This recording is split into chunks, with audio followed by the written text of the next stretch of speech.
Is it on now? Yes. Okay, good morning. Isn't it wonderful to be back in our lovely building? I'm Kathy Ryder. I'm board liaison for membership services.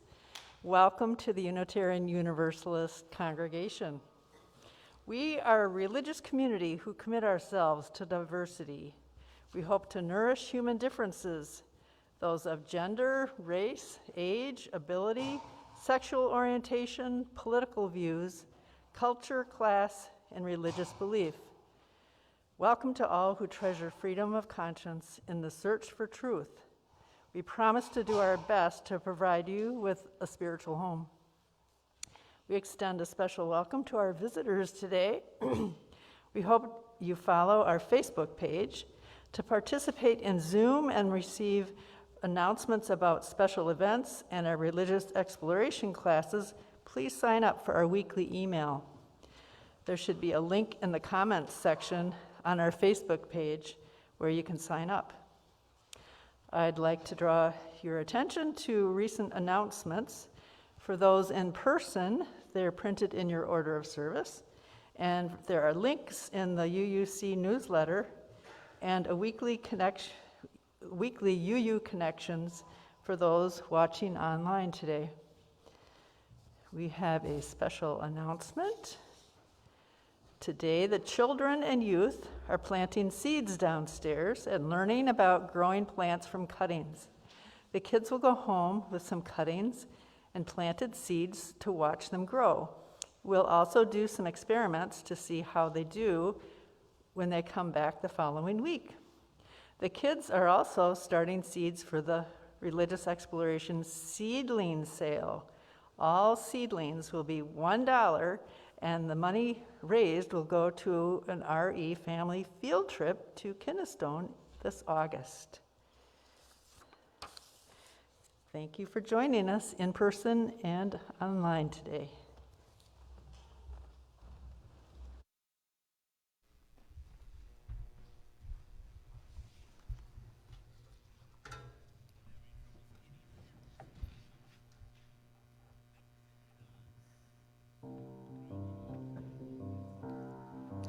We are going, heaven knows where we are going, but we know within, and we will get there. Heaven knows how we will get there, but we know we will. It will be hard, we know, and the road will be muddy and rough, but we'll get there. Heaven knows how we will get there, but we know we will. Woyaya, woyaya, woyaya, woyaya. We are going. Heaven knows where we are going, but we know within, and we will get there. Heaven knows how we will get there, but we know we will. Woyaya, woyaya, woyaya, woyaya, woyaya, woyaya, woyaya, woyaya, woyaya, woyaya, woyaya, woyaya, woyaya, woyaya.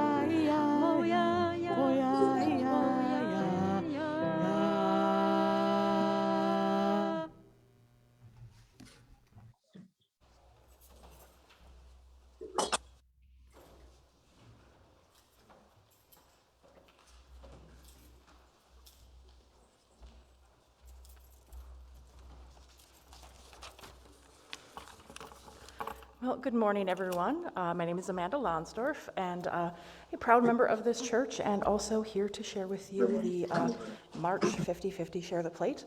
So I happen to be the program supervisor for the organization you guys picked, which really fills my heart. So again, I want to thank you all for giving the time to share a little bit about our program, and just overwhelmingly grateful for everyone's kind consideration and generosity.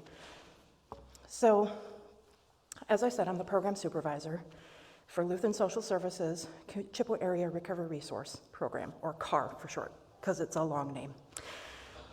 In our community, there are countless individuals who are struggling with addiction and mental health concerns that make just living their everyday lives and in the world around us immensely difficult. So at CAR, we provide outpatient substance use and mental health treatment in both Chippewa and Eau Claire. And we provide these services to adults of all different backgrounds and experiences, and we work closely with our community resources and referral sources like correctional entities, school systems, Department of Human Services, comprehensive community services, court systems, and just self-referrals from people in the community who need help. And we work hard to provide continuity of care to meet and the needs of all these individuals as they work through their addiction and their mental health challenges, and just to support their goals of overall recovery and well-being, and provide that treatment so they can re-enter and re-engage in the community, in their own lives, in their families, and re-engage with themselves. So thank you all for your support and the work that we do together. Thank you.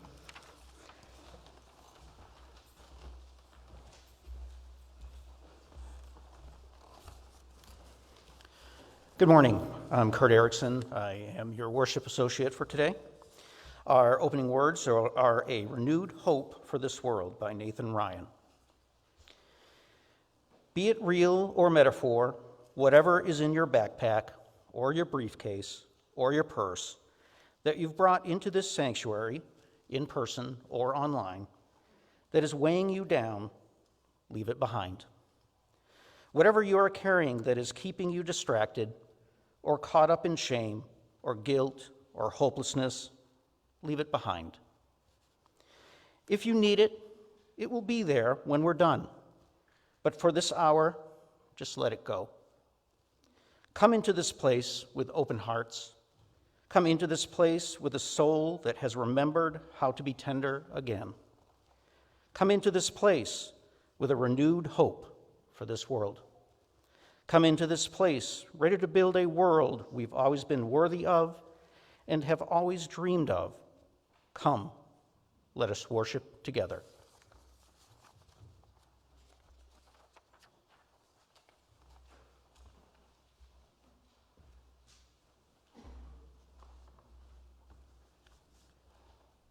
Good morning. I'm Marcia Jacobs, and I invite you to join me in the words for lighting the chalice.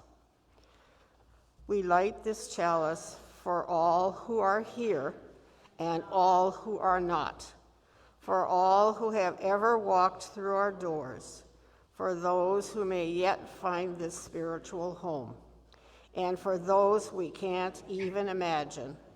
For each of us and for us all, may this flame burn bright and warm.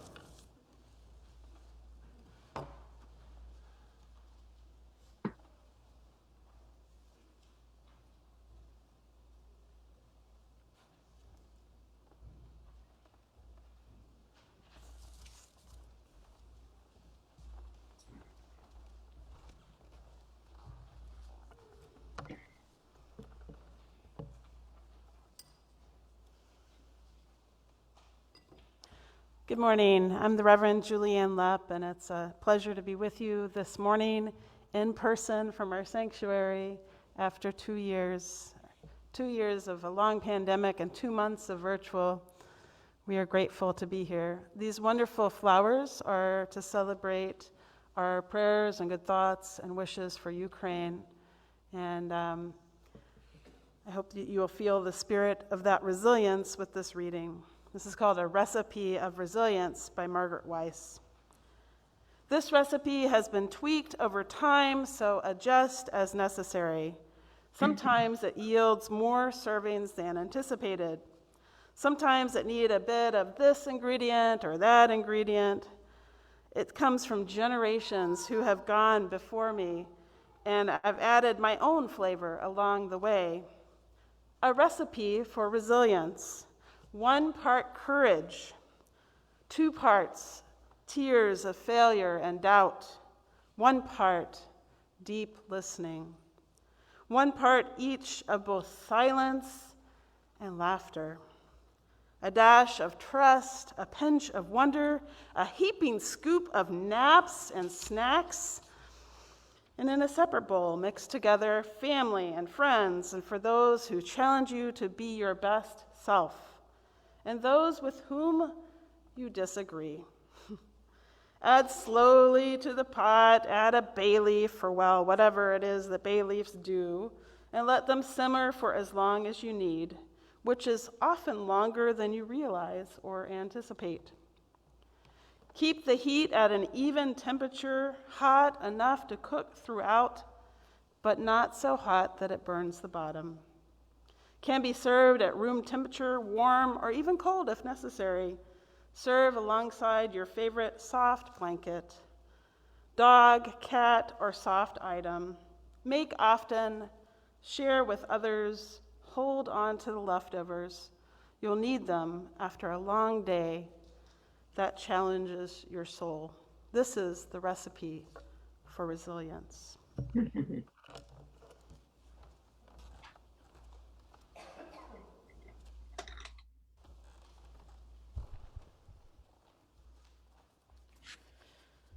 Thank you to all members and friends who regularly support the UUC congregation. Our annual pledge drive officially ended on March 1st. This does not mean you can't still give, though. And we have reached $191,004, which is 73% of our pledge goal of $261,950. Every pledge makes a difference. If you haven't pledged yet, please do so that we can keep UUC going today and into the future. You can pledge by calling the office at 715-834-0690, emailing uuoffice@uueauclair.com, dropping off a physical pledge envelope, or filling out the pledge form online at uueauclair.com/pledge. Our 50/50 Share the Plate recipient for March is Lutheran Social Services Chippewa Area Recovery Resource, or CAR, that Amanda introduced to us earlier. Your donation makes a difference in people's lives. On your order of service, you can scan to donate or text to give 84321. When you donate in person, make sure you write your name on the envelope to get it recorded on your statement. With gratitude for the abundance in our lives, we give to help people in need and to help support the work of this congregation. The offering will now be given and gratefully received.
Please read along with me the congregational response for giving. From you I receive, to you I give. Together we share, and from this we live. Our next reading is Crossing Bridges by Jan Taddeo. When I was very young, my family often went camping at Assateague Island on the Maryland shore. It was a long drive, but there were lots of adventures along the way. The last adventure was crossing the Verrazano Bridge over Sinnapunxet Bay. This was one of my favorite moments. As we approached the bridge, my father would holler back to all us kids, "Look out! It looks like we're going to land in the water." The Verrazano Bridge rises sharply, so you can't see on the other side until you get close to the top. As you approach, it feels like you will fall right over the edge of the bridge when you get there. Creating adventure was a theme in my family. My father would take us out on Sunday drives just to get lost. He would say things like, "Let's just turn down this road and see where it takes us." My mother would take us on penny hikes, flipping a coin at each fork in the trail to see which direction to walk next. We explored the trails, creeks, and went bushwhacking a few times, always looking for new adventures. Growing up with an appreciation for the unknown and creating adventures in unexpected ways has served me well. I like to try new foods and activities, go to places I haven't been before, ride roller coasters, especially ones in the dark. I love Star Trek because they boldly go where no one has gone before. I like to explore new ways of doing things, even when I'm not certain how it might turn out. Sometimes I do like to reinvent the wheel, and I try very hard to think outside the box and invite others to open the box for me when I get stuck inside. Unitarian Universalists step out into the unknown all the time as we embark on our spiritual adventures. We go searching for new ways to make meaning of our lives, to create a more just and loving world, and to answer questions of ultimacy together. We seek creative ways to raise our children with inquiring minds, loving hearts, and to provide them with the tools to navigate the unpredictable future. We cross bridges and borders as we learn to navigate the multicultural world around us that challenges us to expand our worldview and embrace new ways of engaging a changing world. Whether we are crossing a bridge from a place of comfort to challenges we never anticipated, or from our own cultural norms to completely new worldviews, we have resources, friends, and mentors to guide us. If we are crossing the bridge from youth to young adult, or from career to retirement, somehow we find the tools we need to navigate our way to the other shore. For this amazing journey, we carry in our backpacks a sense of wonder, a sense of humor, and a lot of courage. Our compass is the compassion we hold for all our neighbors.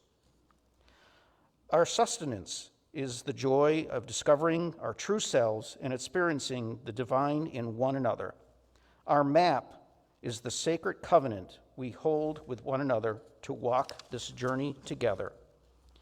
With so many tools to guide and support us as we approach new bridges, it is not such a leap of faith to trust that we will arrive at the distant shore.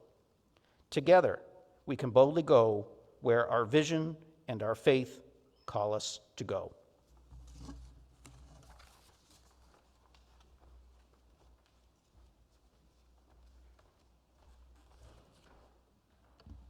My inner nerd just wants to say do-do-do-do-do-do-do-do-do-do-do. Yeah, Star Trek theme for those of you that haven't watched Star Trek over the past 40 years or so. When I watched Star Trek as a young girl, I would always be especially enamored of Lieutenant Uhura, if I'm saying that correctly, and the fact that she could speak all these different languages, and that they would go into places and encounter strange beings, and yet they had to hold to these ethical ideas of how to interact with those beings. And I always wondered how that related to my life, because it seemed like they had their act together a little bit more than it seemed like we did in the present. So it's interesting when we think about where we are right now, where we're going into the future. And the reading that you heard from Jan Taddeo just a minute ago that Kurt read is about bridges. And what is totally synchronistic is yesterday I got in the mail a letter, and you know how nice it is to get a letter. Too often it's bills or magazines or catalogs that you may or may not use. And it said to Reverend Julianne Lepp from the Reverend Jan Taddeo. And I thought, why is a colleague mailing me? And I opened it up, and there was a yellow ribbon, and it had my name on it. And it turned out I didn't remember, but last November she went on sabbatical. And she said, "Dear wonderful colleagues, many of you have carried the burden of the pandemic and trying to do ministry, and just as all of you have been carrying that burden in your lives and in your careers." She said, "I can't fix this for you, but I'm going to do a spiritual practice of every day. I'm going to read your name aloud and say this Buddhist prayer." And it was something to the effect of the Metta Sutta, "May you be filled with loving kindness, and may your suffering ease." And I have to tell you that I just started crying when I got this ribbon in the mail, and Carl kept trying to ask me, "What is it?" And I said, "Well, I can't even say." So I put the yellow ribbon on my shelf, and it meant so much to me that someone would say the name, and it was 61 colleagues each day. She offered these thoughts and meditations. And that investment and the growth of compassion, they've shown scientifically that when we practice compassion, that our brain waves change. It changes our brains, changes our hearts. And I know that being a minister of this congregation for 11 years has changed my heart. It's helped me, grow in so many different ways. And I like to think that as a congregation, we have grown and learned. And being a congregation that has gone boldly into the unknown, like many through this pandemic, we didn't know what to expect. How could we stay together as a community remotely? How could we stay in touch and keep our relationships intact? How could babies be born away from our congregation? And I see one right now in the balcony that is back for the very, very first time in this building for a service. And it makes me so very grateful, because we're a community that is about relationships. People ask, well, how do Unitarian Universalists, how do you do that? You're all so different, you have different beliefs, different backgrounds. How do you do that? And it's about the relationships. It's about the journey. And I know in most religious settings, there's a creed, there's a set of guidelines, and we have our 7 principles and we have our 6 sources. But we respect that people have the ability to discern their truths, and we celebrate that. We are going, heaven knows where we are going, but we know we will. Woyaya, woyaya. And I know it felt during this pandemic sometimes that we wouldn't be going. There were times when I felt alone and in grief and so worried about, you, about our neighbors, about our community. And yet, people dropped off books on porches. People made phone calls. We got on Zoom so much. And it's so great that we have Zoom and that we have learned how to, that people can move away and still be parts of our congregation. And finding a way gives us that spirit of resilience.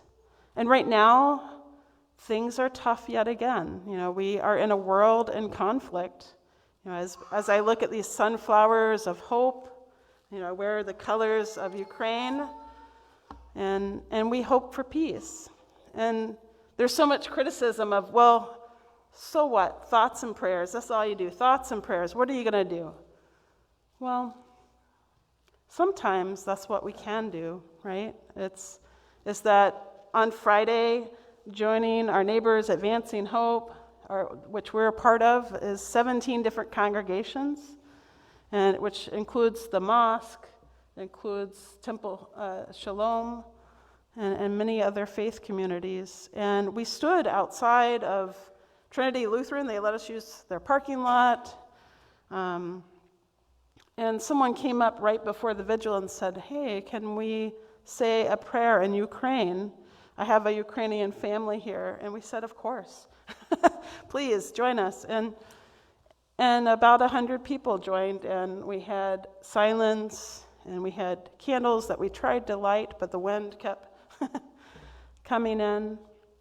And there were people crying, and there were children, and it was a moment. And hopefully across the U.S. and across the world, we've seen bridges lit up. We've seen people expand the hearts of their compassion, understanding that people are suffering. And of course, this is not the only war by any means. So what do we do? How do we get to the next point from here? And I think the question is starting with ourselves. It's starting with our own journey and knowing that if we do the work on ourselves, we are that much more resilient and prepared to help one another. There was a great book early in my ministry. It was Life is a Verb. It was the name of the book, and it's by Patty Dye. And she had this little reading, and it was something basically to the effect of, you have to put your own oxygen mask on first. And for those of us that want to fix and help people, too often we run ourselves ragged and we'll put the oxygen on everyone else until we're run dry. In the pandemic, even if you weren't a caregiver, somehow we all became caregivers, right? To ourselves, to our neighbors, to the world. And so where do we go from here? Our hearts a little bit larger, things a little bit harder. I think we learned a lot about ourselves as people. We learned how to bake bread. Oh my gosh, so much bread. So much sourdough bread.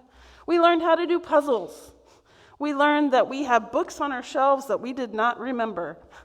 People did canning and sewing and crocheting and all sorts of goofy stuff on Zoom. I connected with old friends from Atlanta. I started a writing group. And it was all to repair, to connect, to keep on going. Because to not keep on going was not an option.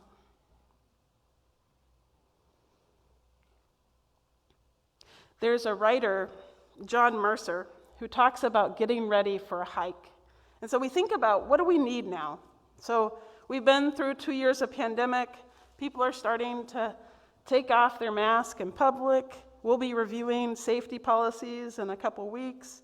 Things are emerging, we're hoping. Spring is coming. We've heard the Canadian geese. It has been confirmed. Or on Facebook, I posted on Facebook, I said, I think I hallucinated and heard Canadian geese, and then I had 12 posts saying, no, you didn't. Spring is coming. And they told me about all the other birds they've seen. We're so hungry for hope. We're so hungry for sunlight and seeds. So when we think about what we need for our journey, I invite you to close your eyes and listen to this poem by John Mercer. We imagine your way, the good route, and also the other route. We consider the season. In the spring, pack sandals for water crossings. In the fall, a space blanket for the unplanned night out. Consider the route. Imagine your way through the good route and also the other route, the less preferred.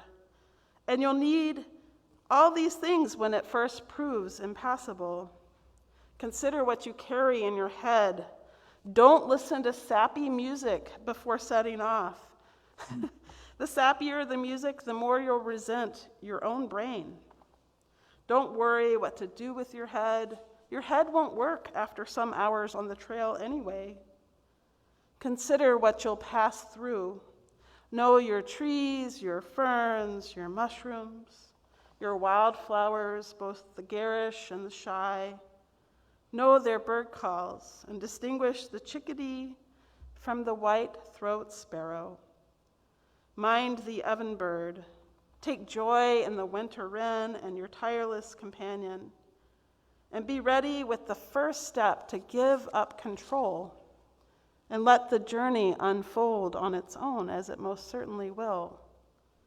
Let its accidents become opportunities. Let its challenges become triumphs. Let it enter your heart and inhabit you. Let it sanctify you. Let you and the journey and nature be one, as you most certainly are. And I think the biggest thing that we have learned from this pandemic is that we are not in control. Dang it! Dang it, we're not in control. It's terrible.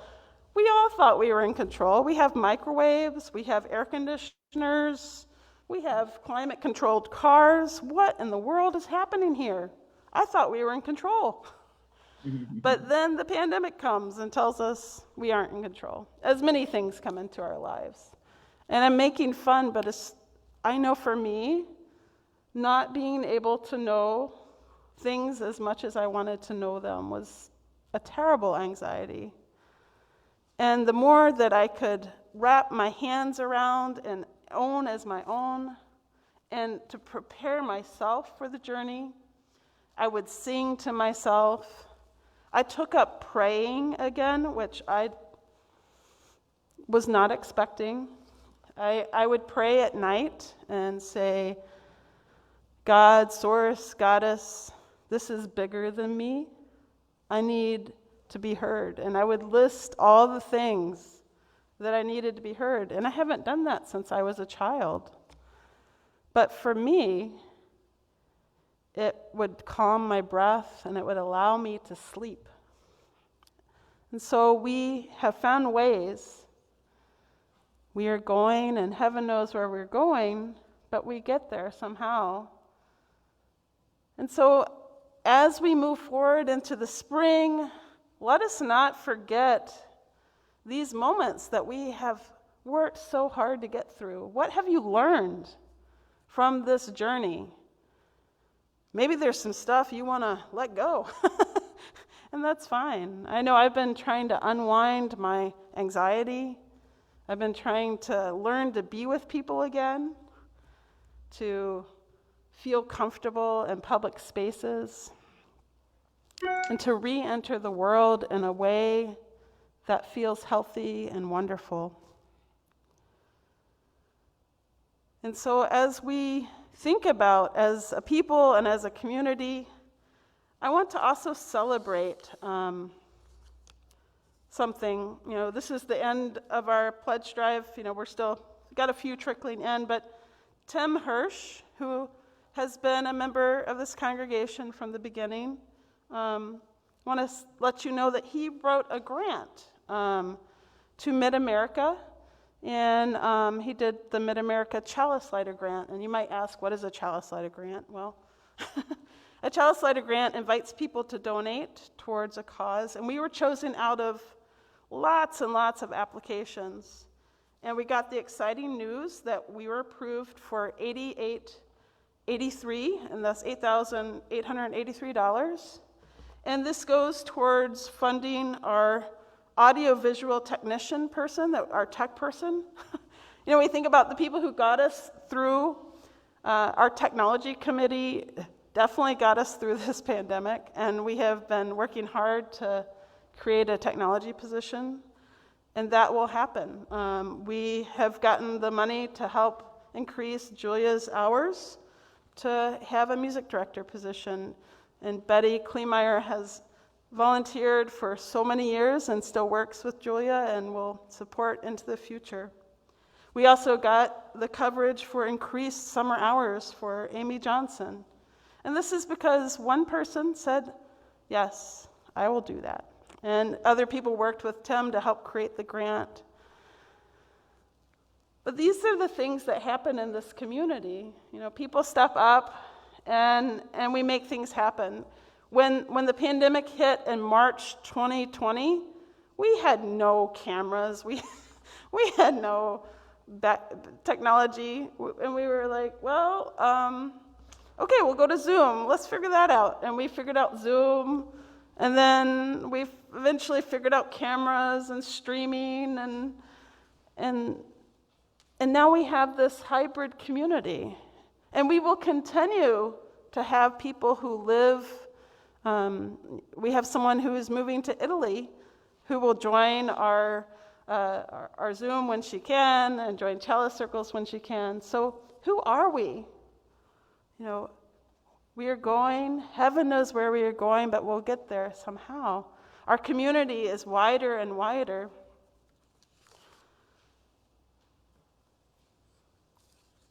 So I wanted to end this time with the idea that we all have something to offer in our journey, and that we can learn from each other. When what I've missed the most is having our children with us, and it's so great to have some children in the balcony and some children downstairs, and they're planting seeds right now. And so planting seeds for the future means that we believe in resurrection, right? And in the most literal sense. Bobby Kilmurray, who was a longtime member, says, you know what, Julie? I believe in resurrection. I plant bulbs in the fall because I know in spring they will rise again. And we too have planted our seeds. We have put our energy, our time, our talent, our love, our connection, and we are rising again and becoming a people of a wide path, a wide connection. My friend David Huber, who's a minister at the United Church of Christ Plymouth congregation, gave a prayer at the vigil on Friday for the Ukraine. And he said the religious leaders group of Jonah felt that gathering tonight was essential and necessary for us, even though we are thousands of miles away, knowing that so many of us are troubled and even wounded in spirit and heart, and many unable to find words or simply needing to stand in solidarity with others, knowing that we are not alone, and a sign that Ukraine has others that stand with them. He said, I find hope, and advancing hope is what we're about. I find hope that you are here, and that people around the world have made their presence, and that it matters. Our presence might seem small, but the greatest choirs and symphonies are made of small voices joining together to speak in unison. This is part of a worthwhile worldwide community choir, singing words of peaceful resistance to the way of war.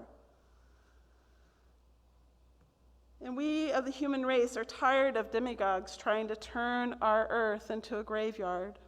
We stand here as witnesses against the noise of tanks and explosions and loud posturing and words of arrogance and the sounds of guns and planes and crying parents and children and the revved up engines of war and the laments of the grief-stricken to say, we want silence.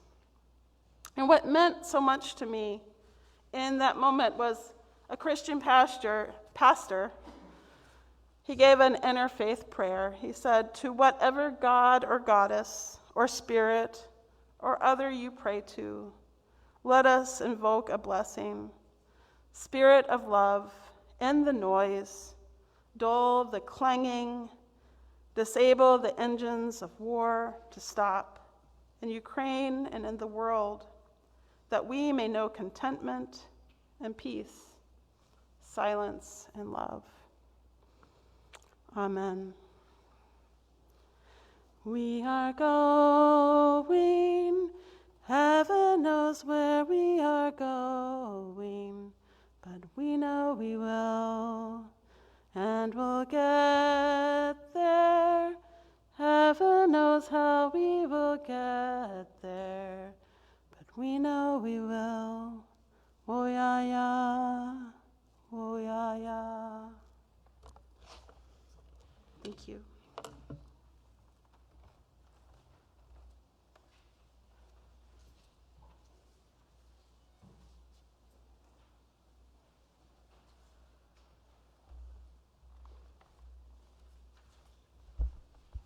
And you join me now in the words by Elizabeth Sella Jones on extinguishing the chalice. We extinguish this flame, but not the light of truth, the warmth of community, or the fire of commitment. These we carry in our hearts until we are together again. And in my other church, we always said, go in peace.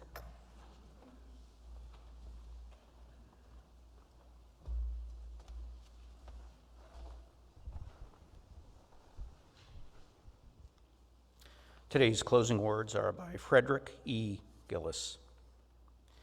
May the love that overcomes all differences, that heals all wounds, that puts to flight all fears, that reconciles all who we are separated, be in us and among us, now and always. Amen.